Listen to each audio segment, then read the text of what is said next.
안녕하세요. 빛날지의 채널 시청자 여러분. 저는 올해 90살이 된 정형외과 의사 박철수입니다.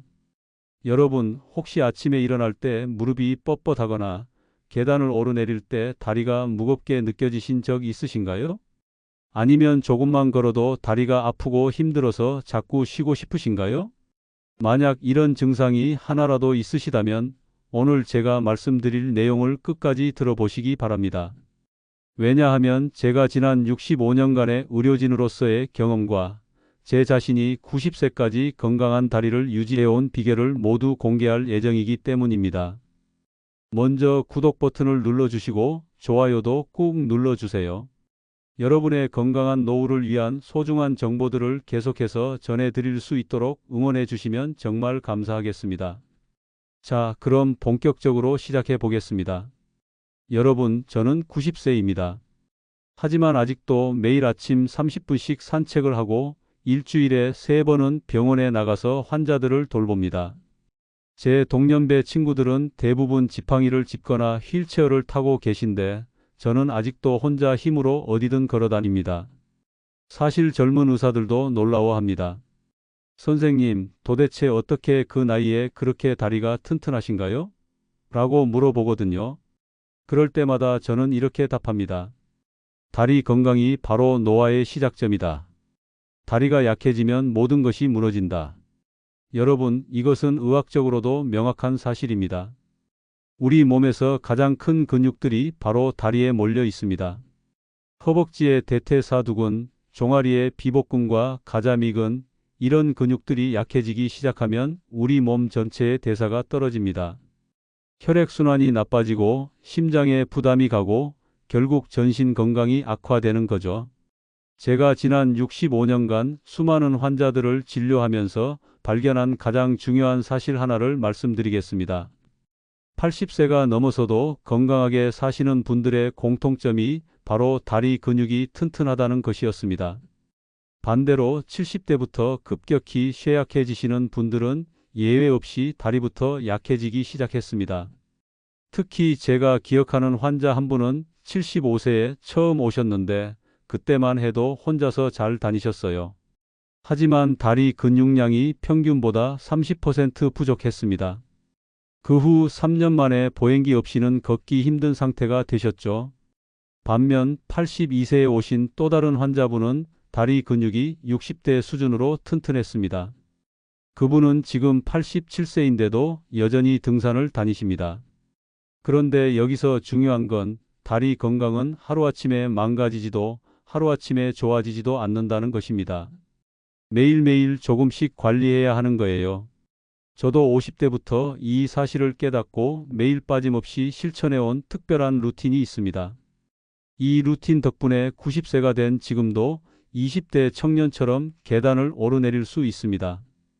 오늘은 바로 그 비밀을 여러분께 모두 공개하려고 합니다. 정말 간단하지만 효과는 놀라운 방법들입니다. 끝까지 들어보시면 분명 여러분의 다리도 10년은 젊어질 거예요. 자, 이제 본격적으로 제가 40년간 실천해온 다리 젊어지는 루틴을 공개하겠습니다. 첫 번째는 바로 기상 후 5분 다리 깨우기입니다. 여러분, 아침에 일어나자마자 바로 일어나서 걸으시나요? 절대 그러시면 안 됩니다. 특히 60세가 넘으신 분들은 더욱 조심하셔야 해요. 밤새 누워있던 우리 다리 근육과 관절들은 경직되어 있습니다. 이 상태에서 갑자기 몸을 일으키면 관절에 무리가 가고 넘어질 위험도 높아집니다. 제가 매일 아침 침대에서 실천하는 간단한 동작들을 알려드리겠습니다. 먼저 침대에 누운 상태에서 발목을 천천히 돌려주세요. 시계 방향으로 10번, 반시계 방향으로 10번씩 돌립니다. 이때 발끝을 최대한 몸쪽으로 당겼다가 멀리 뻗어주는 동작도 함께 해주세요. 그 다음엔 무릎을 가슴 쪽으로 당겨주는 동작입니다. 한쪽 무릎씩 번갈아 가며 가슴에 닿을 정도로 당겨주세요. 이 동작은 고관절의 유연성을 높여주고 허리 근육도 함께 풀어줍니다. 마지막으로 다리를 쭉 펴고 발끝을 몸쪽으로 당기면서 종아리 근육을 늘려줍니다. 각 다리마다 30초씩 유지해 주세요. 이 세 가지 동작만 해도 다리 혈액순환이 확실히 좋아집니다. 특히 당뇨나 혈압이 있으신 분들에게는 정말 중요한 동작들이에요. 두 번째는 계단 오르기 전 무릎 준비 운동입니다. 많은 분들이 계단을 오를 때 무릎이 아프다고 하시는데 사실 준비 없이 갑자기 계단을 오르기 때문입니다. 계단을 오르기 전에 제자리에서 무릎을 살짝 구부렸다 펴는 동작을 10번 정도 해주세요. 그리고 허벅지 앞쪽 근육을 손으로 주물러서 풀어주는 것도 좋습니다. 이렇게 간단한 준비만 해도 계단 오르기가 훨씬 편해집니다. 세 번째는 의자에서 일어날 때의 올바른 자세입니다. 의자에서 일어날 때 팔에만 의존해서 일어나시는 분들이 많은데 이건 다리 근육을 더욱 약하게 만듭니다.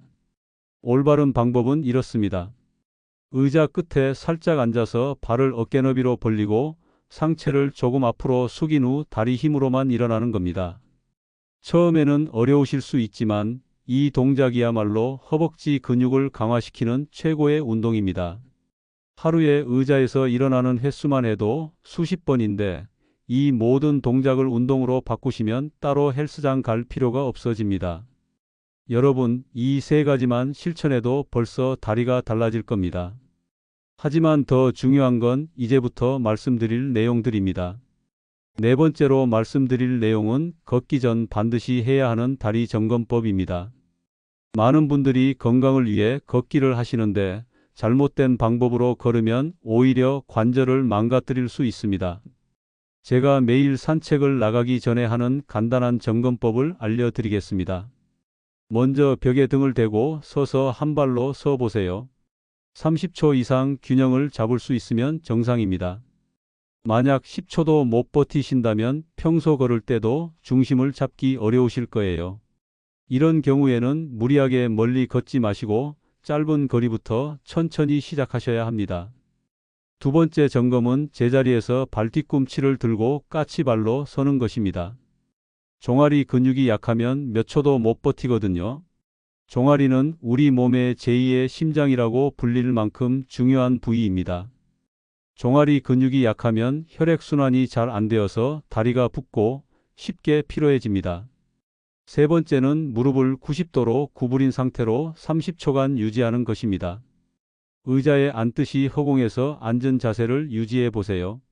이 동작이 30초 이상 가능하면 허벅지 근력이 양호한 상태입니다.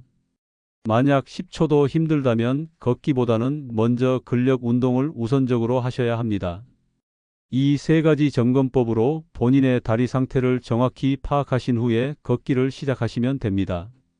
그런데 여기서 정말 중요한 포인트가 하나 더 있습니다. 바로 걷는 속도입니다.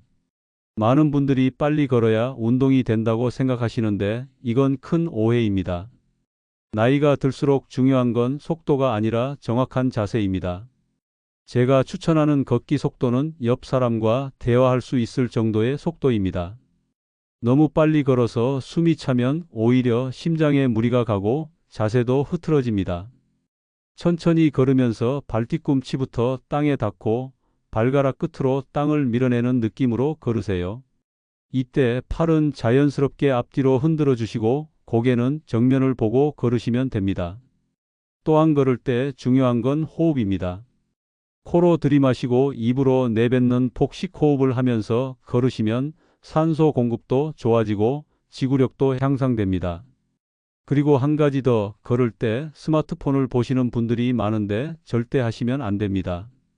고개를 숙이고 걸으면 목과 어깨에 무리가 가고 넘어질 위험도 높아집니다. 걷기는 명상과 같다고 생각하시고 주변 풍경을 감상하며 천천히 걸으세요. 이렇게 걸으면 마음도 편해지고 다리 근육도 올바르게 발달합니다. 자, 이제 정말 중요한 내용을 말씀드리겠습니다. 바로 다리 근육을 지키는 식단의 비밀입니다. 아무리 운동을 열심히 해도 잘못된 식단으로는 근육을 유지할 수 없습니다. 특히 60세가 넘으면 근육 합성 능력이 급격히 떨어지기 때문에 더욱 신경 써야 합니다. 제가 90세까지 튼튼한 다리 근육을 유지할 수 있었던 첫 번째 비결은 바로 단백질 섭취입니다. 하지만 여기서 주의할 점이 있습니다. 나이가 들수록 소화 능력이 떨어지기 때문에 한 번에 많은 양의 단백질을 먹으면 오히려 소화 장애를 일으킬 수 있어요. 그래서 제가 실천하는 방법은 하루 3끼에 골고루 나누어서 단백질을 섭취하는 것입니다. 아침에는 계란 2개 또는 두부 반모, 점심에는 생선이나 닭가슴살 한 조각, 저녁에는 콩이나 견과류를 드시면 됩니다. 특히 저는 매일 아침 계란을 삶아서 먹습니다. 계란은 완전 단백질 식품으로 우리 몸에서 필요로 하는 모든 필수 아미노산이 들어 있어요. 그리고 소화도 쉬워서 고령자분들에게는 최고의 단백질 공급원입니다. 두 번째는 칼슘과 비타민 D입니다. 나이가 들면서 뼈가 약해지는 건 당연하다고 생각하시는 분들이 많은데 절대 그렇지 않습니다. 적절한 영양 공급과 운동으로 얼마든지 뼈 건강을 유지할 수 있어요. 저는 매일 우유 한 잔과 멸치볶음을 꼭 먹습니다. 그리고 가능한 한 햇볕을 쬐며 산책하려고 노력해요. 비타민 D는 칼슘 흡수를 도와주는데 햇볕을 쬐면 우리 피부에서 자연스럽게 만들어집니다. 하루 15분만 햇볕을 쬐어도 충분하니까 산책할 때 모자를 쓰지 마세요. 세 번째는 항염식품을 챙겨 먹는 것입니다. 나이가 들면서 관절에 염증이 생기기 쉬운데 이를 예방하려면 항염 효과가 있는 식품들을 꾸준히 섭취해야 합니다. 제가 특히 추천하는 식품들은 등푸른 생선, 견과류, 베리류, 그리고 녹차입니다. 저는 매일 오메가3가 풍부한 고등어나 삼치를 일주일에 3번 이상 먹으려고 합니다. 그리고 간식으로는 호두나 아몬드를 한 줌씩 먹어요. 녹차는 하루에 2~3잔 정도 마시는데 카페인이 걱정되시는 분들은 오후 3시 이후에는 드시지 마세요. 반대로 피해야 할 음식들도 있습니다. 첫 번째는 가공식품입니다. 라면, 햄, 소시지 같은 가공식품들은 나트륨이 너무 많아서 염증을 악화시킵니다. 두 번째는 단 음식입니다. 설탕이 많이 들어간 음식들은 혈당을 급격히 올려서 혈관을 손상시키고 염증도 증가시킵니다. 세 번째는 과도한 음주입니다. 술은 근육 합성을 방해하고 칼슘 흡수도 저해합니다. 이런 식단 관리만 잘해도 다리 건강이 확실히 달라집니다. 이제 많은 분들이 궁금해하시는 집에서 할 수 있는 다리 근력 운동을 알려드리겠습니다. 헬스장에 가지 않아도 특별한 기구 없이도 충분히 할 수 있는 운동들입니다. 첫 번째 운동은 벽 스쿼트입니다. 일반적인 스쿼트는 무릎에 부담이 될 수 있어서 벽을 이용한 안전한 방법을 알려드릴게요. 벽에서 30cm 정도 떨어져서 등을 벽에 기대고 서세요. 그 상태에서 천천히 무릎을 구부리면서 앉는 자세를 취합니다. 이때 무릎이 발끝보다 앞으로 나가지 않도록 주의하세요. 처음에는 5회부터 시작해서 점차 늘려가면 됩니다. 이 운동은 허벅지 앞쪽 근육인 대퇴사두근을 강화시켜 줍니다. 두 번째는 종아리 올리기입니다. 의자 등받이를 잡고 서서 발 뒤꿈치를 천천히 들어 올리세요. 최대한 높이 올린 상태에서 2초간 멈추고 천천히 내려놓습니다. 이 운동을 10회씩 3세트 하시면 종아리 근육이 확실히 단단해집니다. 종아리 근육은 혈액순환에 정말 중요한 역할을 하기 때문에 꼭 챙겨서 운동해 주세요. 세 번째는 다리 옆으로 들기입니다. 의자 등받이를 잡고 한쪽 다리를 옆으로 천천히 들어 올리세요. 너무 높이 들 필요는 없고 45도 정도만 들어도 충분합니다. 이 운동은 허벅지 옆쪽 근육과 엉덩이 근육을 강화시켜 줍니다. 특히 걸을 때 중심을 잡아주는 근육들이라서 낙상 방지에도 큰 도움이 됩니다. 네 번째는 무릎 펴기입니다. 의자에 앉아서 한쪽 다리를 쭉 펴서 올려주세요. 발끝은 몸쪽으로 당기고 무릎을 완전히 펴서 5초간 유지합니다. 이 운동은 허벅지 앞쪽 근육을 집중적으로 단련시켜 줍니다. 다섯 번째는 계단 오르기 동작입니다. 실제 계단이 없어도 튼튼한 의자나 계단 하나만 있으면 됩니다. 한 발씩 올라갔다 내려오는 동작을 반복하세요. 이때 무릎에 무리가 가지 않도록 천천히 그리고 균형을 잡아가며 해야 합니다. 이 운동들을 할 때 가장 중요한 건 무리하지 않는 것입니다. 처음에는 각 운동을 5회씩만 하시고 일주일에 3번 정도만 하세요. 몸이 적응되면 점차 횟수를 늘려가시면 됩니다. 절대 한 번에 많이 하려고 하지 마세요. 근육통이 생기거나 관절에 무리가 갈 수 있습니다. 그리고 운동 후에는 반드시 스트레칭을 해주세요. 특히 허벅지 앞쪽과 뒤쪽, 종아리 근육을 충분히 늘려주는 것이 중요합니다. 스트레칭을 하면 근육이 유연해져서 부상을 예방할 수 있고 다음 날 근육통도 줄일 수 있습니다. 이런 간단한 운동들만 꾸준히 해도 3개월 후에는 확실히 다리가 튼튼해짐을 느끼실 거예요. 지금까지 운동과 식단에 대해 말씀드렸는데 이제 많은 분들이 간과하고 있는 수면과 휴식의 중요성에 대해 이야기해 보겠습니다. 여러분, 근육이 실제로 성장하고 회복되는 시간이 언제인지 아시나요? 바로 잠들어 있는 동안입니다. 아무리 좋은 운동을 하고 좋은 음식을 먹어도 충분한 수면을 취하지 않으면 근육은 제대로 회복되지 않습니다. 특히 나이가 들수록 근육 회복 속도가 느려지기 때문에 더욱 충분한 휴식이 필요해요. 제가 90세까지 건강한 다리를 유지할 수 있었던 또 다른 비결은 바로 규칙적인 수면 패턴입니다. 저는 매일 밤 10시에 잠자리에 들어서 아침 6시에 일어납니다. 하루도 빠짐없이 8시간씩 자는 거죠. 많은 분들이 나이가 들면 잠이 안 온다고 하시는데 사실은 낮에 활동량이 부족해서 그런 경우가 많습니다. 낮에 충분히 활동하고 운동하면 밤에 자연스럽게 잠이 옵니다. 그리고 잠자리에 들기 2시간 전에는 스마트폰이나 TV를 보지 마세요. 블루라이트가 멜라토닌 분비를 방해해서 숙면을 어렵게 만듭니다. 대신 따뜻한 차를 마시거나 가벼운 독서를 하시면 좋습니다. 또한 잠자리 환경도 중요합니다. 방 온도는 18에서 20도 정도로 시원하게 유지하시고 가능한 한 조용하고 어둡게 만드세요. 수면의 질이 좋아지면 성장 호르몬 분비도 활발해져서 근육 회복이 빨라집니다.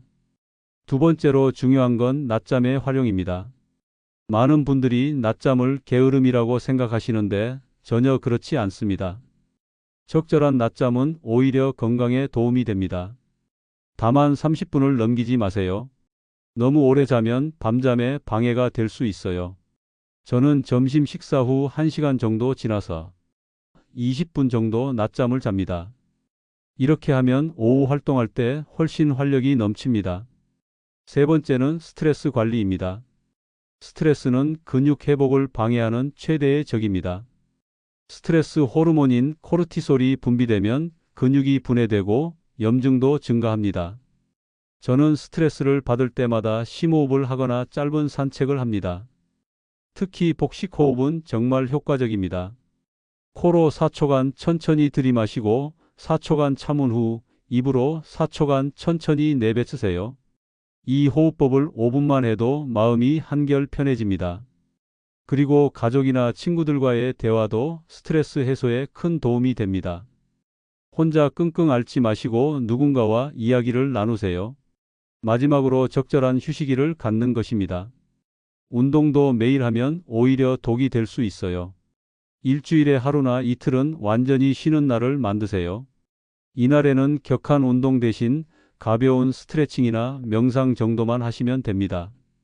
휴식일에 몸이 제대로 회복되어야 다음 주 운동 효과가 더 좋아집니다. 이제 정말 실전적인 내용을 말씀드리겠습니다. 바로 계절별 다리 건강관리법과 위험 신호를 놓치지 않는 법입니다. 먼저 계절별 관리법부터 말씀드리겠습니다. 봄철에는 겨울 동안 움츠렸던 몸을 서서히 깨워야 합니다. 갑자기 무리한 운동을 하시면 부상을 당할 수 있어요. 3월부터는 실내 운동 위주로 하시다가 4월부터 야외 활동을 늘려가세요. 그리고 봄철에는 미세먼지가 많으니까 공기가 깨끗한 이른 아침이나 저녁 시간에 운동하시는 것이 좋습니다. 여름철에는 탈수에 주의해야 합니다. 나이가 들수록 갈증을 느끼는 능력이 떨어져서 자칫 탈수가 될 수 있어요.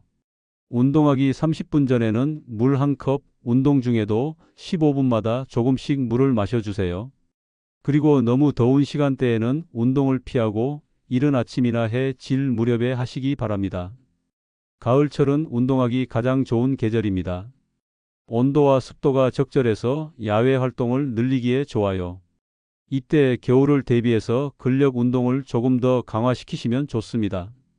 겨울철에는 낙상 사고가 가장 많이 발생하는 계절입니다. 길이 얼거나 눈이 와서 미끄러지기 쉽거든요. 이때는 실내 운동 위주로 하시고 꼭 외출해야 할 때는 미끄럼 방지 신발을 신으세요. 그리고 추위로 인해 근육이 경직되기 쉬우니까 외출 전 실내에서 충분한 워밍업을 하시기 바랍니다. 이제 정말 중요한 위험 신호를 놓치지 않는 법에 대해 말씀드리겠습니다. 여러분, 다리에 이런 증상이 나타나면 즉시 병원에 가셔야 합니다. 첫 번째는 갑작스러운 다리 부종입니다. 특히 한쪽 다리만 갑자기 붓는다면 혈전 때문일 가능성이 높습니다. 이건 정말 위험한 상황이니까 지체하지 마시고 응급실로 가세요. 두 번째는 지속되는 다리 통증입니다. 2, 3일 쉬어도 나아지지 않는 통증은 단순한 근육통이 아닐 수 있어요. 특히 밤에 더 아프거나 다리를 올려도 통증이 계속된다면 혈관이나 신경에 문제가 있을 수 있습니다. 세 번째는 다리 색깔 변화입니다. 다리가 창백해지거나 푸르스름해진다면 혈액순환에 문제가 있다는 신호입니다. 당뇨가 있으신 분들은 특히 발가락 끝의 색깔 변화를 주의 깊게 관찰하세요. 네 번째는 감각 이상입니다. 다리가 저리거나 감각이 둔해진다면 신경에 문제가 있을 수 있어요. 특히 당뇨병성 신경병증의 초기 증상일 수 있으니까 빨리 검사 받으시기 바랍니다. 다섯 번째는 걸음걸이 변화입니다. 가족이나 주변 사람들이 요즘 걸음걸이가 이상하다고 말한다면 주의하세요. 본인은 못 느끼지만 균형 감각에 문제가 생겼을 수 있습니다. 반대로 좋은 신호들도 있습니다. 계단을 오를 때 예전보다 숨이 덜 찬다면, 아침에 일어날 때 다리가 덜 뻣뻣하다면, 오래 걸어도 덜 피곤하다면 여러분의 다리가 젊어지고 있다는 증거입니다. 또한 한 발로 서기가 예전보다 오래 가능하다면, 의자에서 일어날 때 팔에 도움 없이도 일어날 수 있다면 근력이 향상되고 있다는 뜻입니다. 마지막으로 정기검진의 중요성을 강조하고 싶습니다. 1년에 한 번은 다리 근육량과 골밀도 검사를 받으시기 바랍니다. 특히 여성분들은 폐경 후 골밀도가 급격히 떨어질 수 있으니까 더욱 주의하셔야 해요. 그리고 혈관 건강도 함께 확인하시면 좋습니다. 자, 이제 마지막으로 여러분께 당부의 말씀을 드리고 싶습니다. 지금까지 제가 40년간 실천해온 다리 건강관리법을 모두 공개해 드렸습니다. 기상 후 5분 다리 깨우기, 올바른 걷기 방법, 영양관리, 근력 운동, 충분한 휴식까지 모든 것을 말씀드렸어요. 하지만 이 모든 것보다 더 중요한 건 바로 꾸준함입니다. 하루 이틀 열심히 한다고 해서 다리가 갑자기 젊어지지는 않습니다. 매일매일 조금씩이라도 실천하는 것이 가장 중요해요. 저도 90세가 된 지금까지 하루도 빠짐없이 이 루틴들을 지켜왔습니다. 때로는 귀찮기도 하고 때로는 몸이 아파서 하기 싫을 때도 있었지만 그래도 꾸준히 했기 때문에 지금의 건강한 다리를 유지할 수 있었습니다. 여러분도 처음에는 작은 것부터 시작하세요. 아침에 침대에서 발목 돌리기만이라도 꾸준히 해보세요. 그것이 습관이 되면 다른 운동들도 자연스럽게 추가할 수 있을 거예요. 그리고 무엇보다 본인의 몸 상태에 맞게 조절하시기 바랍니다. 누구는 하루에 1시간씩 운동한다고 해서 여러분도 무리할 필요는 없어요. 본인이 할 수 있는 범위 내에서 천천히 늘려가시면 됩니다. 또한 가족들과 함께 하시면 더욱 좋습니다. 혼자 하면 작심삼일로 끝나기 쉽지만 가족이나 친구와 함께 하면 서로 격려하며 오래 지속할 수 있어요. 제 환자분 중에도 부부가 함께 운동하시는 분들이 훨씬 좋은 결과를 보이십니다. 마지막으로 절대 포기하지 마세요.